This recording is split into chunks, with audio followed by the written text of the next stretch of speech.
So we'll start again now with this, because I think that was brilliant. But I mean, I'm actually drinking one of your whiskies here that I think this was distilled January 2019. Sorry, bottled January 2019. So I think this was about a year old when I saw you at Harrow, wasn't it, last year? Yeah, well, less than that, but yeah. I remember that, Soren.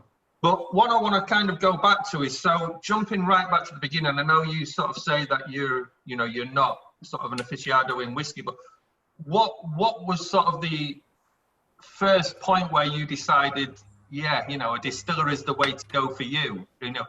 You're obviously a whiskey drinker at that point. So, what was the tipping point to think, this is what I've got to do?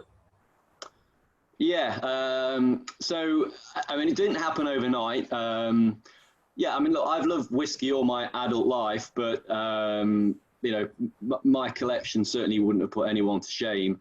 And I used to visit, a few distilleries fairly regularly. I do own a cask at Bruichladdich that I bought 13 years ago. It's still there. And that was certainly one of my stop-off points on a regular basis. I suppose it dates back to 2011.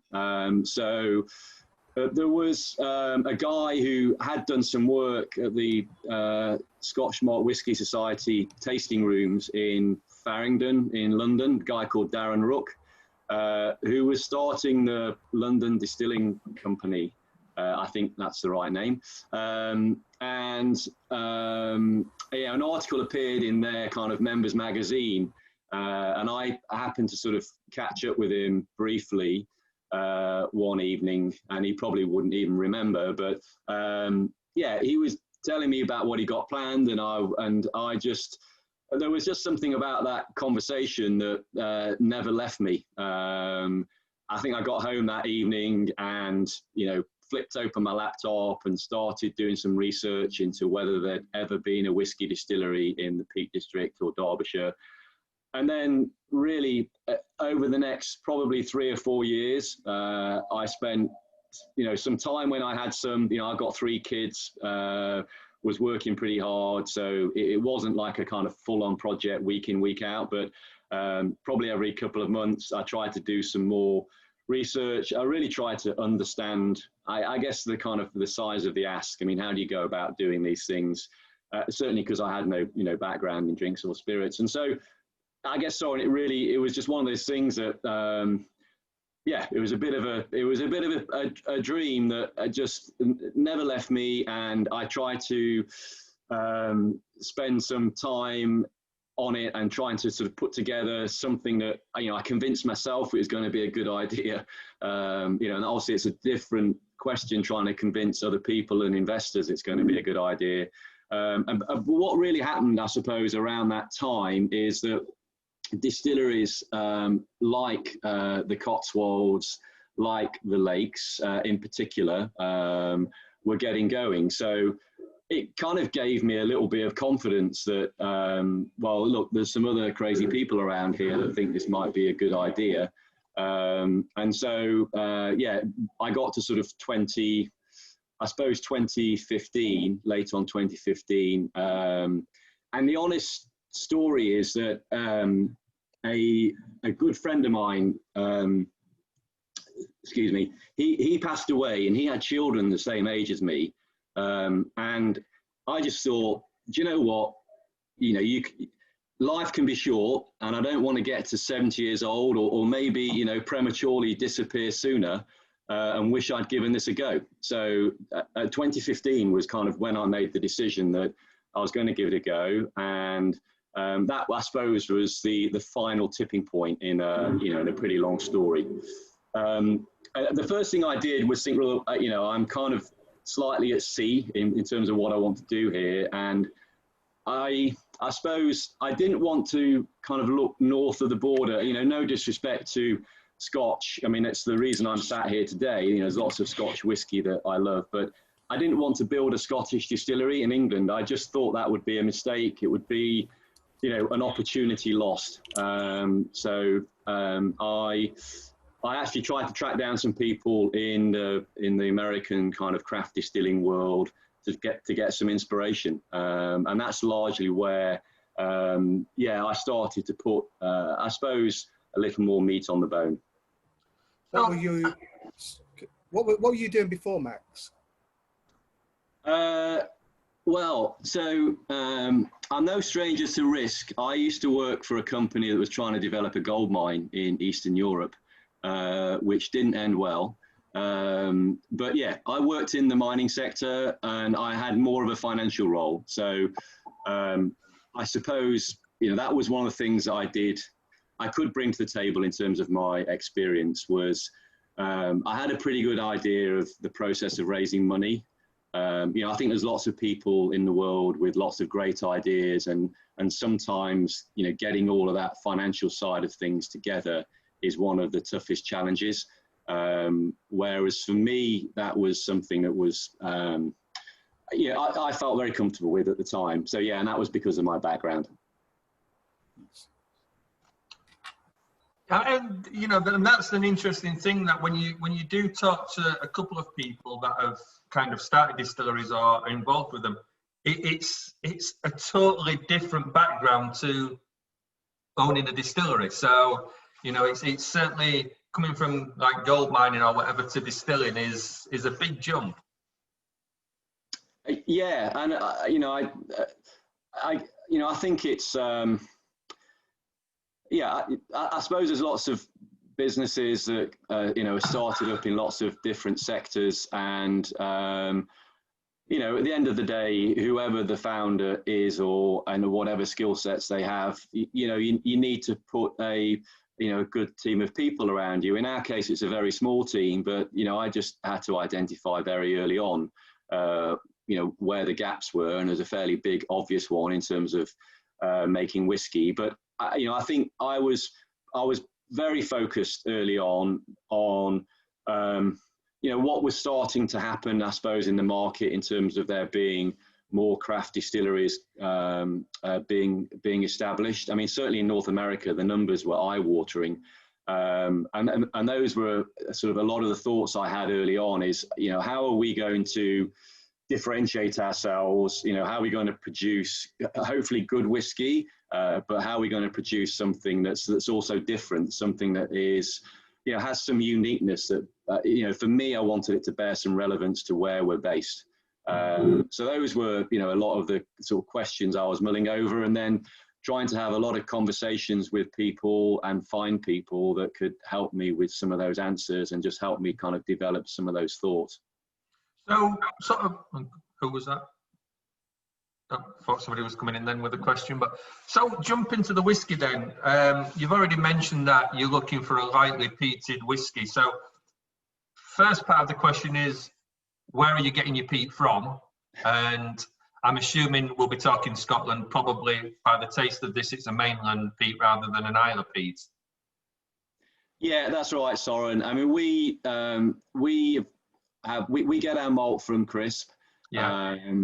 We found them really, really helpful in the early days. We spent about a year researching, different barleys, different yeast strains, and just finding out what we felt would be the sort of that final recipe. And Crisp were really helpful during that whole process. So they are our malt supplier. The peat is it's mainland. We don't get any more directly involved with Crisp in terms of that side of things. We had the kind of discussion about what we wanted, and they sourced that for us.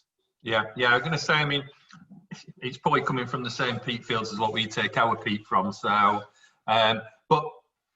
so in regards to this then, are you looking at virtually everything you release being peated then, or will there be a mixture of both peated and unpeated? We haven't done any unpeated yet. Right. So certainly in the first releases, they're all going to be lightly peated. That is our kind of house style. I suppose as we've got more comfortable with what we're producing, and as we're getting a as we're getting sort of more established in terms of operations, in terms of storage space, in terms of all of those things, we are now sort of looking to do a few different things, and I can't rule out that that we won't do an unpeated whiskey. I mean, for example, Derbyshire's not a great area for arable farming. It's just, it's quite hilly, it's quite rugged, and as a consequence, there's not an enormous amount of barley grown in our region. But we have been working with a farmer in the last 18 months. So we've just harvested, it's a small amount, 30 tons of Derbyshire barley 2 weeks ago. And that's obviously been dried now, and hopefully we'll be using that early next year. And that might be an opportunity for us to do something a bit different, and maybe have some do a sort of 4 to 6 weeks worth of mashes exclusively using that barley. And if we do that, in all likelihood, it won't be peated. So, I mean, that's an interesting one, and it's quite refreshing for me to hear the fact that it's not necessarily about locality for you for product, it's just making sure you get quality products. Yeah, I think so. I guess different people bring, I've got different backgrounds before they, come into the business of making whiskey. And I guess if your background is farming and you've been an arable farmer, then you're probably going to have a kind of closer focus on that in terms of your strategy, in terms of how you're going to build your business. For us, we certainly, obviously, quality is a threshold. I think we're all trying to, work into our distilleries, and that's one of the great things about certainly, the English distilleries that I know and I'm having, dialogues with. But yeah, for us, the quality came first, and we weren't necessarily one of these distilleries that was setting our stall out on that kind of grain to glass type spectrum. So sort of obviously knowing the kind of location you are, what actually decided in the end that you were going to purchase the building that you're in and that? Because I mean, I believe it's an old, it's not a cotton mill, is it? It's just an old mill. It's an old wireworks. Wireworks, that's it. Yeah. Yeah. Well, I wanted a distillery to be on a river, and again, that was just my kind of subjective, romantic view of where a distillery should be based. So you can look at Google Earth and look at the rivers that are around Derbyshire, and that starts to give you a bit of a map. I also didn't really want to have to travel more than 20 miles from home. And then finally, I did want to try and find a building that had some heritage, a bit of personality, a story. And at the same time, we probably couldn't have afforded to establish a greenfield site somewhere. And the sort of the brownfield route can be more challenging, and we certainly found that. But I think it, ultimately can be really rewarding. So those were the kind of things that I was thinking of. And the site we're on as a former wireworks, there are lots of currently empty buildings because the site's been very much sort of unloved for 20 years or more than 20 years, 25 years since the wireworks closed in the mid-1990s. But there's just some fabulous kind of heritage there. There's some wonderful kind of Victorian, Edwardian era buildings, and I knew of this site. And when you look at it sort of online, or sort of photos that are available, or when you even walk past, which I did, a lot of the buildings are really large, sort of 50,000 square feet, because these are buildings that they used to draw wire in. So they would start with billet at one end, and then they drawed it out until they got to the gauge they wanted for the cable or the wire they were making. So the buildings are 100 meters long and 50,000 square feet. So I just wrote to the landlord and said, this is what I'm thinking of doing. We need some space, but we don't need 50,000 square feet. Have you got anything smaller? And, you know, within a couple of weeks, he got back to me, invited me down. And yeah, we walked into what is now our still house. And it was the former maintenance shed for the whole of the wire work. So there used to be maintenance engineers working in the space. And it's about 11,000 square feet. Again, it was probably, in all honesty, slightly more than I was looking for. I thought, you know, we'll need 5,000 square feet, plus we'll need some storage. But I walked in there and it was like an industrial wasteland, but it just felt like it had that kind of character that we wanted. I took my wife with me, you know, a week later, just to make sure that, you know, I hadn't completely lost it. And she loved it too. And, you know, 10 yards from our back door is the River Derwent. The other side of the building backs into an ancient woodland called Shining Cliff. And it's just a lovely spot, and it just felt the right place immediately for a distillery.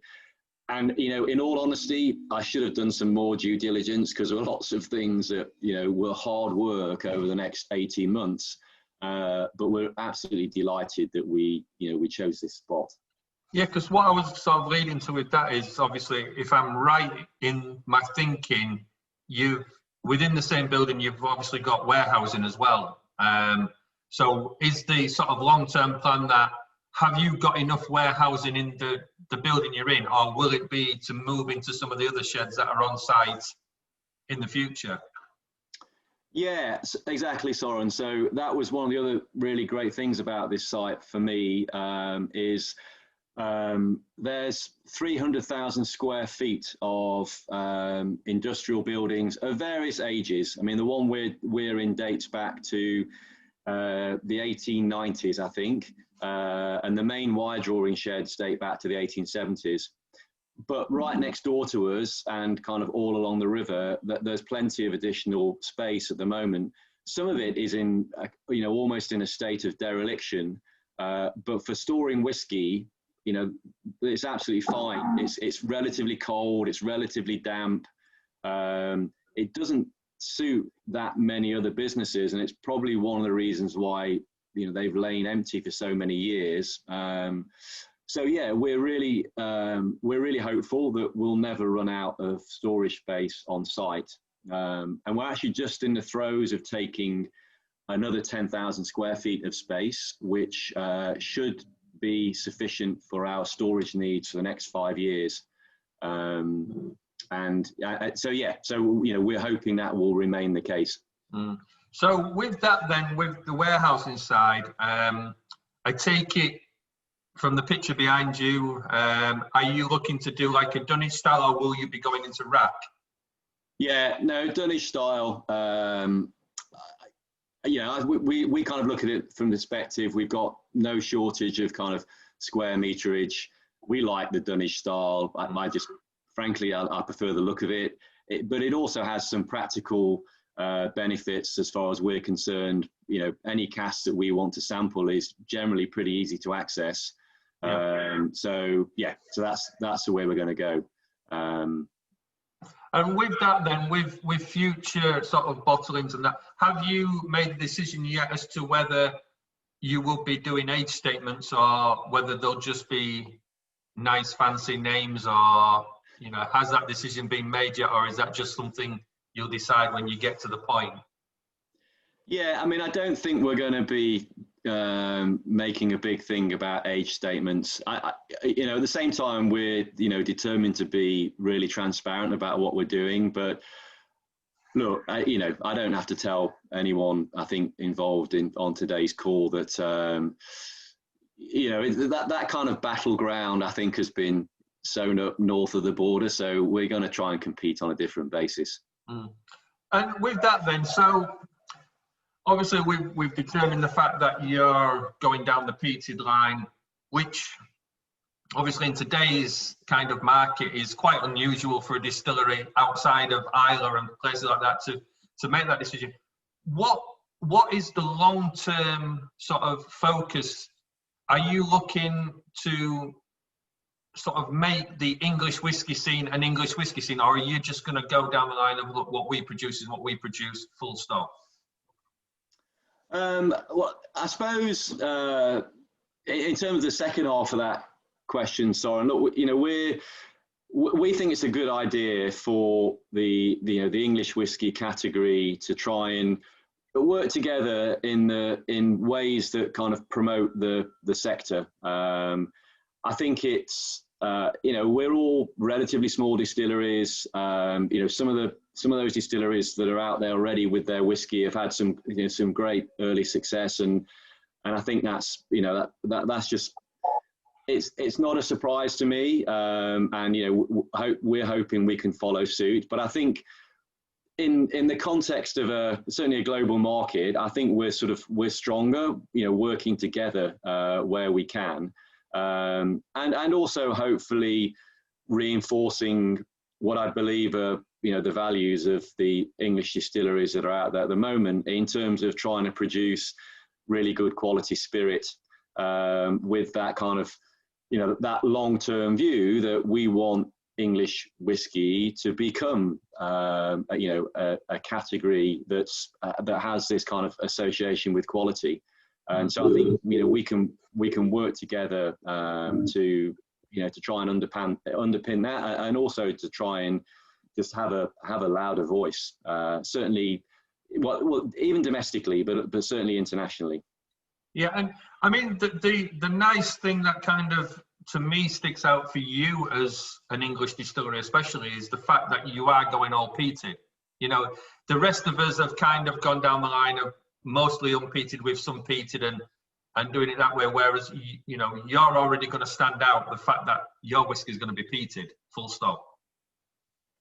Yeah, and look, for us it was more about flavour. Like I said at the beginning, it wasn't about us wanting to have, you know, to be categorized as making peated whiskey. We just, like I said, we spent 12 months, Sean and I, in a small room, you know, doing lots of small batch fermentations and distillations, looking at different types of barley, you know, some peated, unpeated, and different blends of those two. And also, importantly, yeast, and, you know, we'll come back onto that, Soren. But it's just where we ended up. I mean, it was what Sean and I really liked. And for sure, we looked around us and thought, you know what, it doesn't look like anyone else is doing this in England. So, you know, maybe that's a good thing. But yeah, we're really happy. And it was, as I say, it was more about the sort of the flavors that we were getting at the kind of, you know, where we ended up in terms of our barley blend. Yeah, and seeing as you brought up yeast, do you want to just give us a little bit more sort of technical information, you know, your fermentation times, your yeast that you're using, things like that? Yeah, okay, I'll go to the limits of my technical knowledge here. So we, well, I guess stepping back, so we have a blend of yeast. So we do use some of the traditional dry distillers yeast, which, you know, my sort of take on that is that, you know, generally it's been engineered over the years in kind of laboratory type environments to be really good at efficiently curating alcohol from fermentable sugars. We've gone with, you know, a particular type that we like, but what we do more importantly is we collect every week live wet yeast from a Derbyshire brewery, and we pitch that with the dry distillers yeast as part of our fermentation. And again, that was something that during that kind of 12-month period that I was talking about when the distillery was breaking ground, we spent a lot of time going to various breweries in Derbyshire, you know, asking if we could crop some yeast and just taking it back and doing some fermentations and just really trying to understand whether that made a difference in terms of flavor that we were generating, whether it, you know, really killed the efficiencies and things of that nature. And look, we weren't so focused on whether we're going to get, you know, 400 LPA out of a ton of malt. For us, it was, you know, it's far more about flavor and far more about doing something that, you know, perhaps was unique to our distillery in Derbyshire. And so, yeah, kind of wind forward the clock. So for the last 2.5 years, once a week we go and pick 75 litres of live yeast up. And we really think, we fundamentally believe that we're creating some flavour on the back of using that yeast, which is different. And it's totally unique to us, because certainly in terms of that particular brewery, no one else is doing what we're doing. And that, combined with, as you mentioned, Soren, the length of the fermentation, we didn't set our stall out to necessarily, want to be, known for doing the longest fermentations on record. We started looking at the kind of the 2-day horizon, which is, I guess fairly typical of many of the established Scottish distilleries. We then tried 3 days, we then tried 4 days, we then tried 5 days. And we actually came back to 4 days. We just didn't get any discernible difference between 4 and 5. And so, yeah, so we do 96-hour fermentations now. I think in terms of the style of our whiskey and in terms of the results that we were seeing during that fermentation with our yeast blend, that was a sweet spot that we really liked. So yeah, so that's what we've continued with. And we're currently, we've got sort of enough washbacks to deal with that cycle, up to sort of 7 days a week. If we ever get to the point where we're doing 2 shifts, then we're going to need some more equipment. And so what is running as the sort of figures that you're quoting now, if we weren't in COVID times, what would your capacity be, and what would, where would you like to see that? Is the plans in the future to up that, or are you quite happy with where it could be if we weren't sort of running as we are now? Yeah, so I suppose 60,000 LPA is probably, COVID to one side, our sort of current run rate. I'd like to think that we'd be getting up to 100,000 at some point in the medium term, but we're pretty happy with where we are at the moment. We've certainly got the capacity and the resources to increase it. We started off pretty slowly. We started off doing 3 mashes a week. We just wanted to make sure we were comfortable with the spirit we were making, and we've become, increasingly more comfortable over these last 2 years. And it's a strange one because, and I guess, lots of distilleries that are in these early years, you don't really know how successful your sales are going to be. I suppose you really do not want to end up in a position where you've run out of stock. So at some point, you've got to kind of take those 2 data points. I don't know how much you're going to be able to sell, but we don't want to run out. And basically sort of, I suppose at the end of the day, back yourself and make as much as you're comfortable with or you can afford. Frankly, at the moment, if we were operating 7 days a week, that's all we could afford to do at the moment in terms of the working capital cost. Yeah, I mean, and what sort of strikes me is it's quite interesting. Obviously, you're talking there sort of the 60,000 LPA, which is obviously similar to us, which talking to Bimber a few weeks ago, they're at the 55. These are pretty small numbers when we think of distilleries in Scotland, but yet they seem to be quite an average around England. So it's an interesting thing that we all seem to be a very similar size. Yeah, and I don't know what's necessarily driven that. I mean, I can tell you that when I first started sort of sitting down and thinking about the size of distillery that I was going to build, there is this kind of overlay of, well, what can I afford to build, or how many people do I think might be prepared to back me, put some money in, and that almost by necessity kind of puts not a limit, but it kind of it puts one line out there, one marker in terms of the scale of distillery that you might end up with. I mean, certainly in terms of size of mash tun, size of stills, etc. I first started off thinking about something that was going to be half the scale that we currently built. And then many of you will know and have spoken to Jim Swan.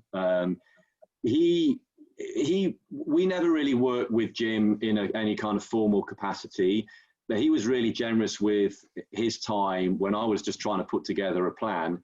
And one of the things he said to me was, Max, you know, you're really on the edge there in terms of a distillery size. It's going to be, let's say, in a commercial category. And I kind of, so I took that on board, and then I subsequently went to the States. I mentioned that earlier. I spent a week with a guy called Chip Tate, who started Balcones Distillery. I mean, wonderful guy. He's a real maverick. He's very different in terms of how he came into distilling than me. And very generous guy, actually. Just before I arrived, he said, Max, I've cancelled your hotel. You're coming to stay with me and my wife and my 5 children.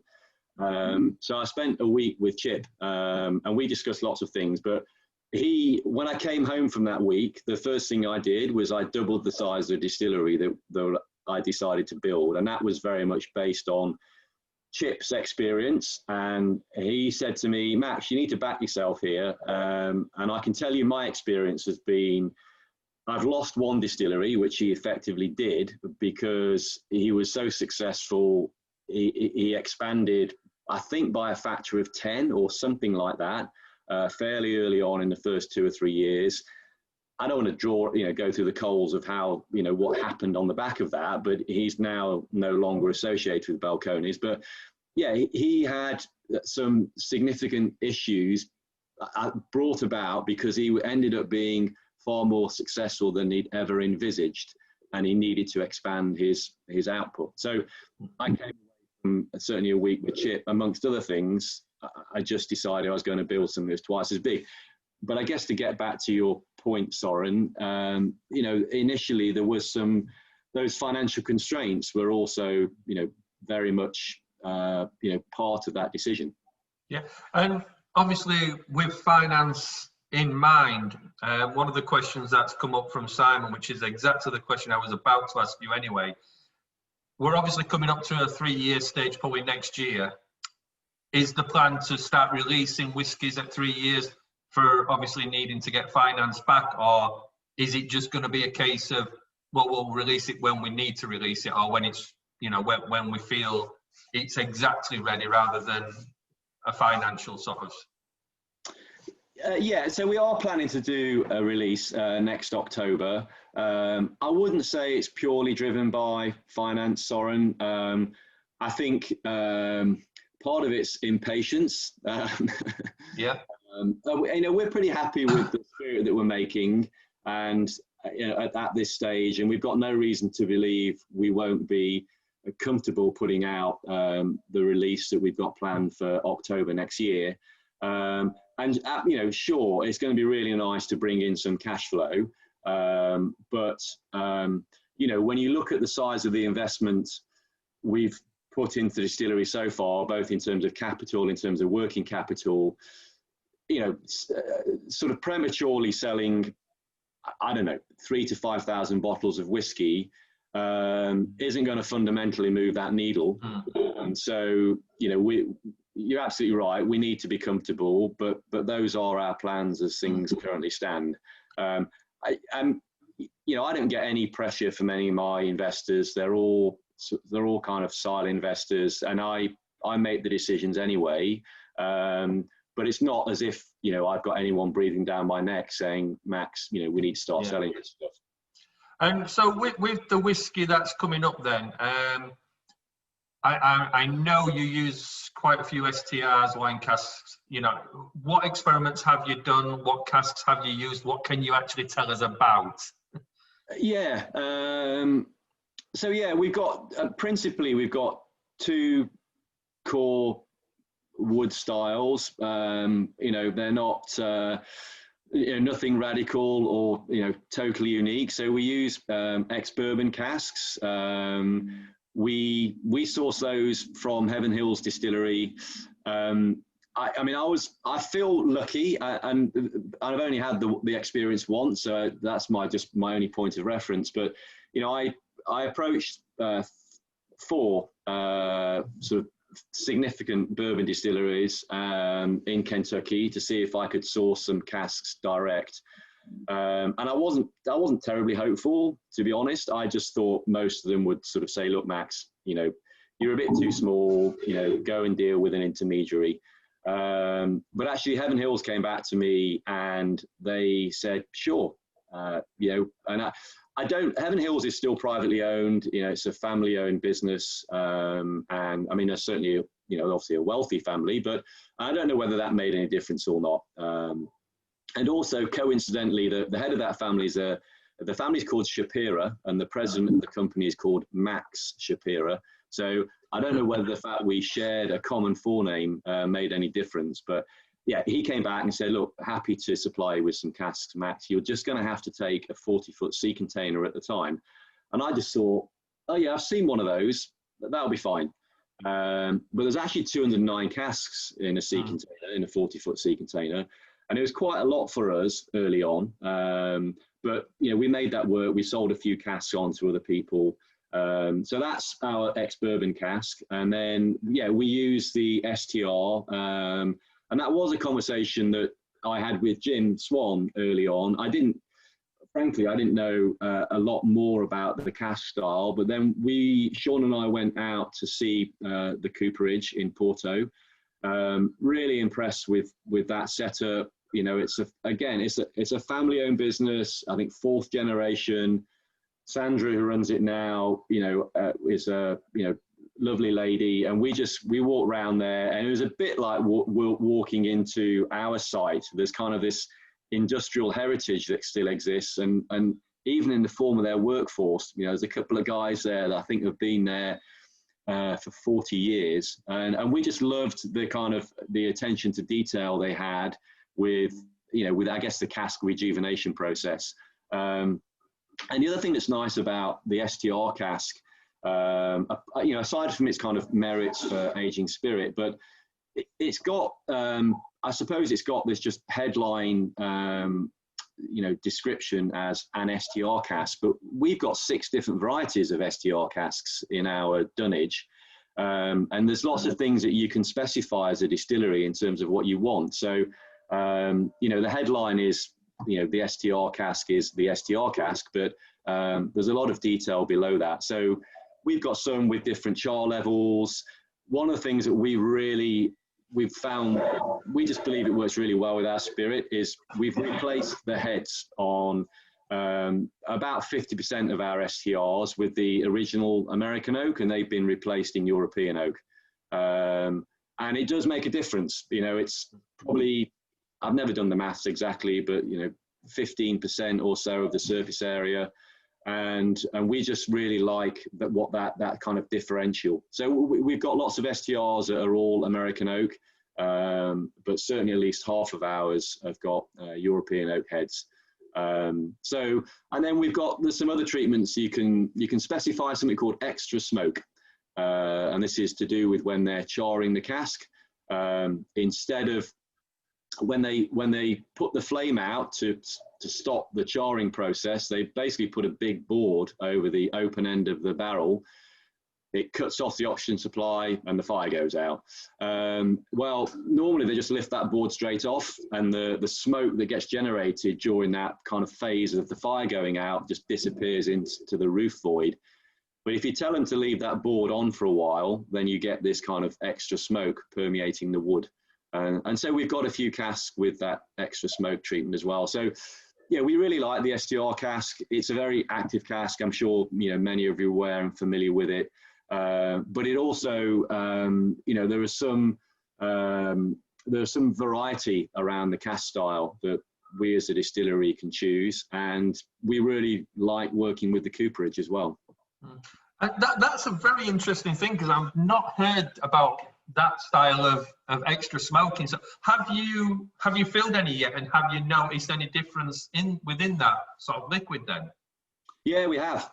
So we early on we said, right, how does the extra smoke compare to doing a really heavy top level char. So we, in our first batch of STRs, we had a whole variety of things. And actually, we found the really heavy char a bit overwhelming with our spirit. So that was something that we backed away from. But the extra smoke was a bit of a middle ground between a medium char and a really heavy char. And it added something that was a bit different. And so early on we thought, yeah, we're gonna fill a few casks with this extra smoke treatment.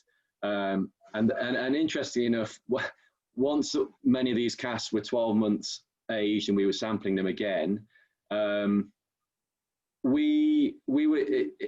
it hadn't quite developed in the way we felt it might. And so, you know, just being honest, we were slightly underwhelmed at that point. But another year later, so more recently, we've tried those same casks again, and we just love them. So I guess, you know, this happens with casks. It's a bit of a roller coaster ride in terms of flavour. Yeah, we're hopeful it's going to work out well, and we're pleased to have that in our kind of armory, for want of a better phrase.